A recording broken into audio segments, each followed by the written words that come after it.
Yo, what's good people, it's JayCactus, back again with more drill tutorials, and in today's video I'm going to be showing you how to make UK drill beats like MKthePlug or M1 on the beat. For anyone that doesn't know, MKthePlug is a legend in the UK drill scene.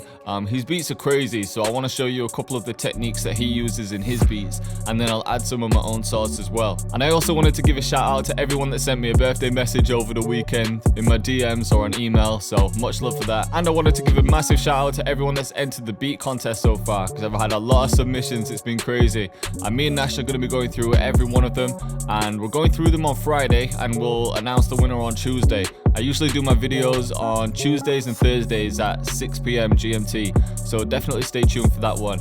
And if you haven't entered so far, I'll put a link to the video in the description and where you can download the loop. It's free to enter and there's some cool prizes as well, so definitely check that out. But let's get into the video. Alright, so watching how MK makes his beats, he tends to keep it real simple. He doesn't overdo it with melodies because he works closely with artists, so he knows that he needs to save that room for vocals. So that's definitely something to bear in mind. And I'm going to quickly show you some sound selections. So I'm going to start with a piano. It's known for UK drill. MK uses them a lot. So I'm just using Keyscape piano, LA Custom. I want to add a choir in just because I like to use choirs. He doesn't always do this, but I didn't want to just copy his beat. I wanted to add my own sauce to it. So I'm using a choir. So this one's just from Omnisphere as well. And then the drums that I'm using, these are mainly from the new drum kit that I'm working on, which is going to be the Prick Kit Volume 2. It's pretty much like twice the size as the previous kit. Everyone was asking for transitions and effects in this one, so I've been adding a lot of them. But I've made a nice beefy kick and then a deep 808. And then drill sounded snares. Even the hi-hat sounds like, it's basically a snare, but I'm using it as a hi-hat. And then I've got open hats. I might layer it with a clap. A riser that I've designed for the pack. And then, that's not my crash, but I wanted to add a crash in there. Alright, so one technique that MK uses is to use halftime, but 3 times. He'll use it 2 or 3 times just to create a real dark effect, and I'll show you what this sounds like. So you can use gross beat or halftime. I have the halftime plugin, so I'm just going to use this. So if you got the halftime plugin, cool, you can just leave it on the standard setting. But in gross beat, you'd come to presets, and then go to momentary, and then just half speed. And that's the same thing. And then you want to copy this 3 times, or copy it twice. So let me show you. So halftime, I'm just going to click up here, and then I'm going to click here, click on save preset as, and just drop it there again, and then do the same. So now I've got 3 halftimes. So now when you're making your melody, you need to bear in mind that halftime is going to change everything, especially with it being applied 3 times. So I'm going to show you some tips and techniques for when you're creating your melodies with halftime already applied. Sometimes you can get better results rather than just creating your melody and then putting halftime on and hoping for the best. So this way you can work around it the right way. So I'm working in D sharp minor, and because I've applied halftime 3 times, I'm going to work real high up, just because halftime does like bring down the pitch. And if you made it in like the standard notes, so if you went to like D5, and if I brought a D sharp minor chord here, just listen to how this sounds. Just real muddy. So what we need to do is bring it right up. I'm gonna come up to maybe D sharp 8. So by itself it sounds real sharp, but it sounds kind of normal when it's played. So I'm gonna start by putting in a D sharp minor chord, but I'm gonna invert this F sharp just to make it a bit wider. So that's a nice chord to start with. But I want the middle note to play just after these. Now, if I didn't have halftime on, let me just show you what this would sound like. So I want it to play like this timing anyway. It sounds like shit with all the halftimes off. All the halftimes back on, you're not going to be able to hear this middle note. That's because halftime basically halves each bar. So it's half in each kind of section. So let me turn 2 halftimes off and just have 1. So now you can hear that middle note, but that's not the vibe that I'm going for. So I've turned on a second halftime. So again, it's sounding a bit too slow, so I could bring this back again. But I'm going to apply a 3rd halftime. And now we're going to get a real eerie feel. So you can hear it, but I want it to be faster. So I'm going to bring this right back. Like that. So that's why I think it's better to apply the halftimes first and then build the melody around it, because if you just made the melody and you got it sounding right before the effects, once you put the effects on like halftime, then it's going to change everything and you might miss a lot of notes. So it's just good practice to structure it around halftime, and then you get used to how the plugin actually works. So for the next one, I'm just going to play around with some notes, see what sounds right.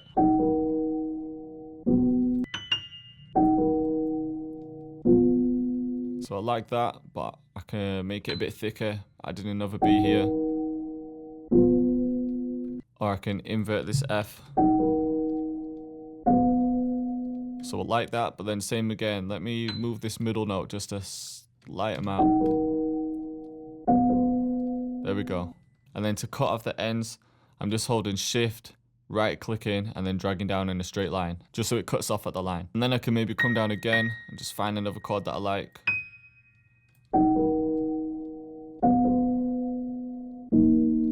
Invert this, and then I can make B play after again.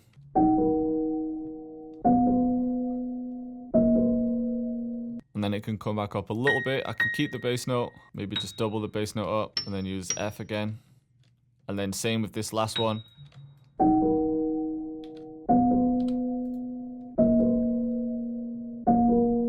Perfect. So that's the effect that MK uses to get that real eerie piano melody. So just to add a little bit of variation, I've just copied that chord progression and then changed a couple of the notes. So I've just brought the A up here to B, and then same again for these last ones. I've just brought this up to B and then this one up to F instead of D. So now it sounds like this.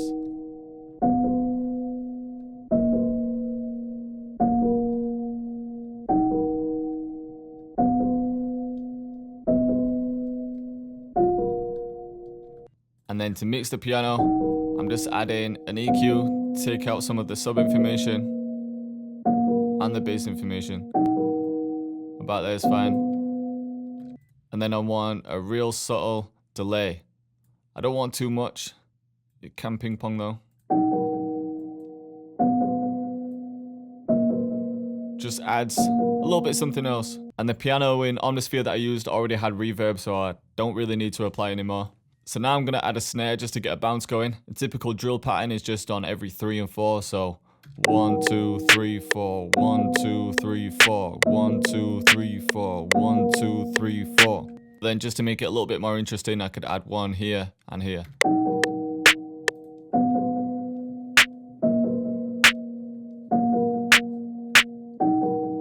And then just repeat that. And then for the hi-hat or the snare rolls, what I usually do is follow a typical drill pattern and then add more notes to it. So you start by skipping 2, and skipping 1, and then follow that process. Skip 2, skip 1, and you'll get this bounce.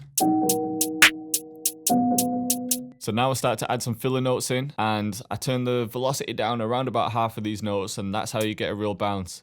So you can add them where you want. I usually set this to quarter step, and then I try to get a bounce. I usually think of something in my head, or sometimes I'll just experiment and try them in different places. So maybe some here, like a nice roll. And then you keep moving forward. I usually get to about 4 bars, and then I switch it up for the second part just slightly. If you've got my first drum kit, the Prick Kit Volume 1, then there are a lot of hi-hat midis in there that you can use. I'm also using loads in the Volume 2 as well, so stay tuned for that one. So this is the pattern that I've come up with.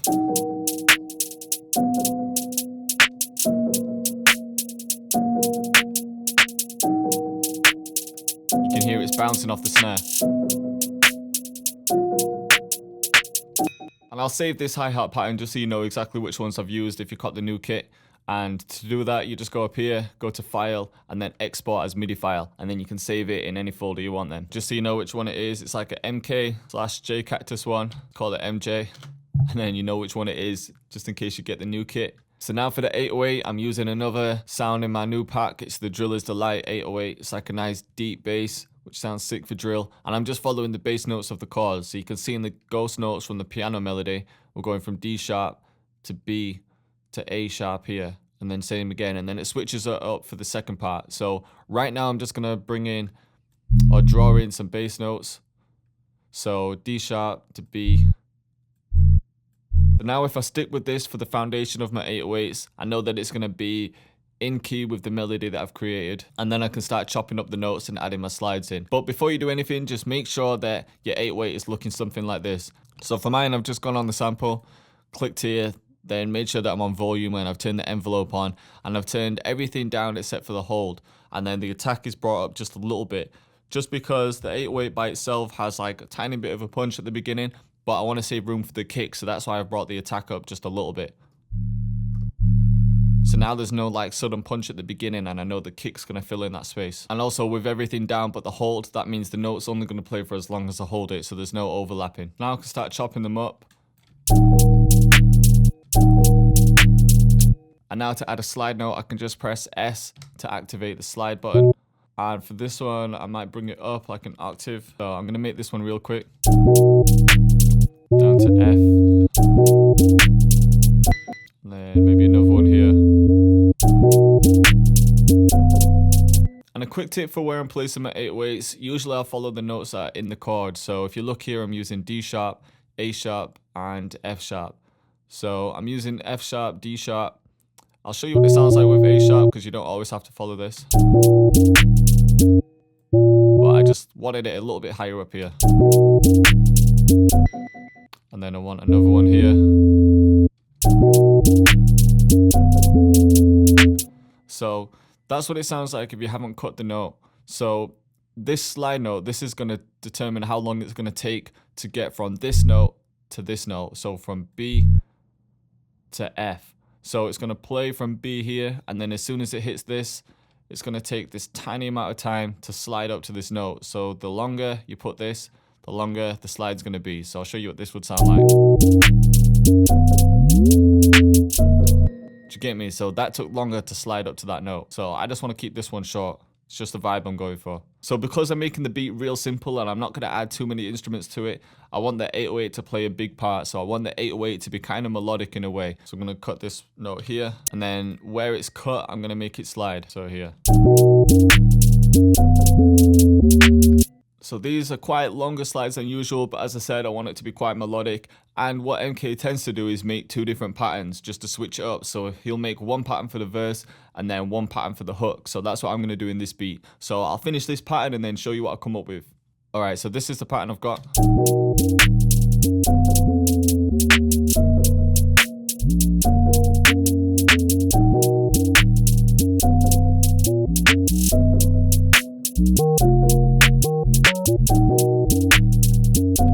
Right, so there's a lot going on, but as I said, I want a lot of the emphasis to be on the 808s. That's why some of the slides sound quite long. And you can also hear, if you're listening in headphones, that I've panned quite a lot of them as well. So if I come to note pan here, you can see that I've actually panned some of the slides. Now, you don't always have to do this. I kind of like the effect that it has. This is just putting more emphasis on the 808 as well, because when someone's listening in headphones, then they're going to hear these crazy effects, and it does make a difference sometimes. And when I'm panning, I try to do it evenly. So you can see I've panned one up to the right, so I'm bringing the next one down to the left. And almost like a similar amount, same with these ones. So I just try to keep it even. When it comes to the kick, usually what I'll do is I'll copy the 808 and then paste it onto the kick, bring everything down to C, and then delete some of the notes. So I'm going to press Control and C on the 808 and then Control and V on the kick. And obviously you need to get rid of all the slide notes. So I can just press Control, drag over everything and press Delete. And now I can press Control and A and then Alt and K, and that's bringing everything to C. And then if I hold Alt and bring the mouse wheel up, that's going to bring up the velocity of everything. And then the last thing is Shift and D, and that's just making each note smaller. So now I've got a bit more control, a bit more visibility. Here that's way too many kicks, so I'm just going to remove some and then get a nice simpler pattern. So I'm just going to run with this.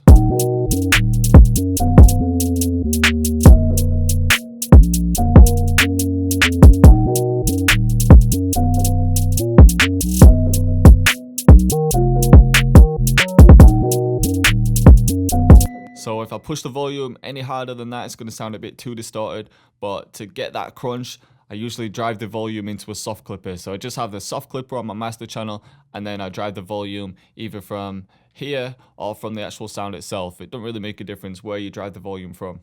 Now I'm going to add in an open hat just to get more of a bounce going. But I'm going to pitch it up just a little bit, maybe back here.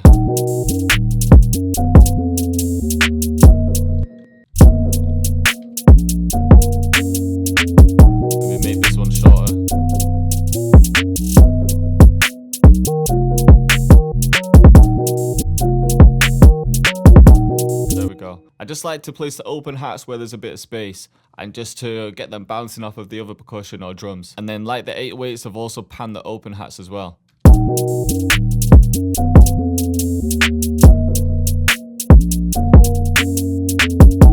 Just an equal amount, which is going to help with the mix. Now another typical UK drill sound is a triangle, so I've just added this as a perk here, and I only want it to match on one of the snares, so or maybe here. Yeah, just that simple. And then same again in the second bit. And now I want to add in this. Now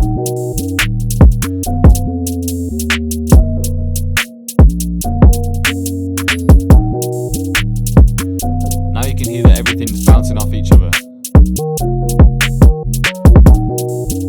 Alright, so the last thing that I've added is a choir. I've just skipped this process, but it's real simple. I'm just kind of following the bass notes of the chords again, the same melody, but I've brought some of the notes up. So you can see it's still going from D sharp to B to A, following them same bass notes, but just to add some kind of like passive notes, I've brought these ones up. And I've basically doubled it up. So I started down here, but then I've brought it up like 3 octaves to D sharp 8. So D sharp 5 to D sharp 8. So all of these notes are the same, just brought up 3 octaves. And now it sounds like this. I like the way the choir sounds high pitched, but you still have the vocal sound underneath.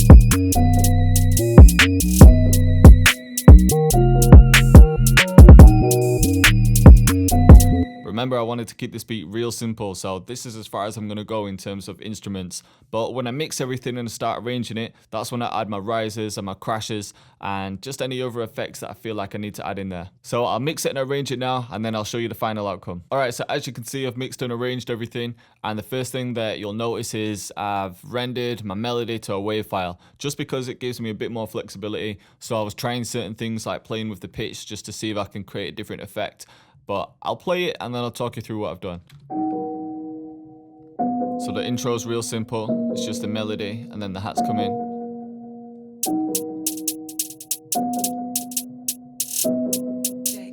JayCactus.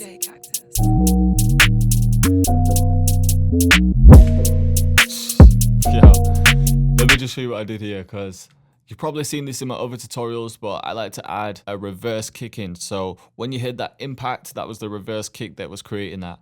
So you can see here, like the intro is just the melody and the hats, so someone can just get in straight away. So it sounds like the drop would be here. JayCactus. Start spitting straight away when the 808 comes in, and then I delay the drop just a little bit. That's quite common in drill, but it's a sick effect. JayCactus. And then the gunshot after. A little break with the hats. That's just adding more emphasis on the drop.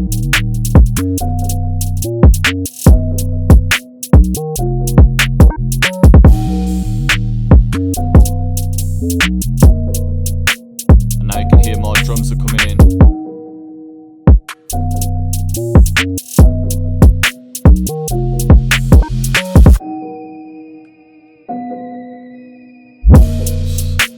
This sounds cold, man. So because the beat's so simple, I'm just arranging it in a way that keeps it exciting for the listeners. So that's why there's so many breaks in there, and just little things like right here when you hear the choir come in, it's just a tiny bit of the choir, because that's giving people like a little sense of what's going to happen in the hook.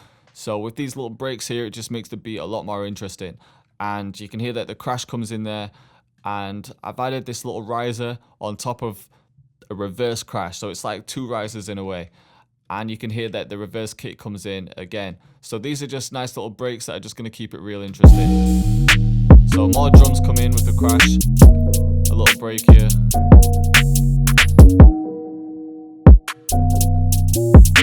And then this bit here is going to make it real interesting.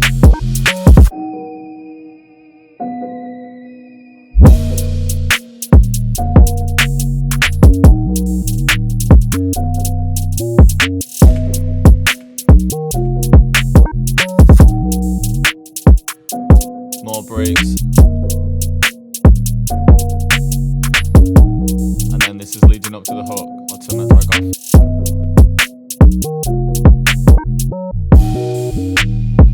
off.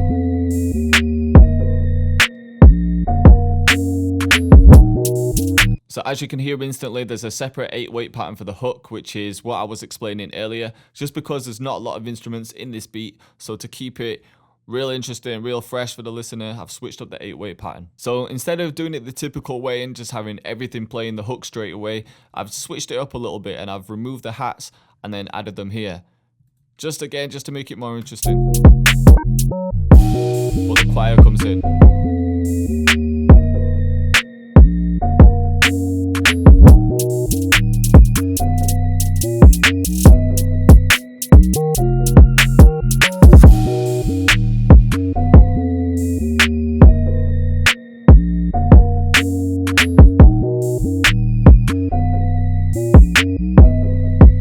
Now into the second verse. Same kind of drop.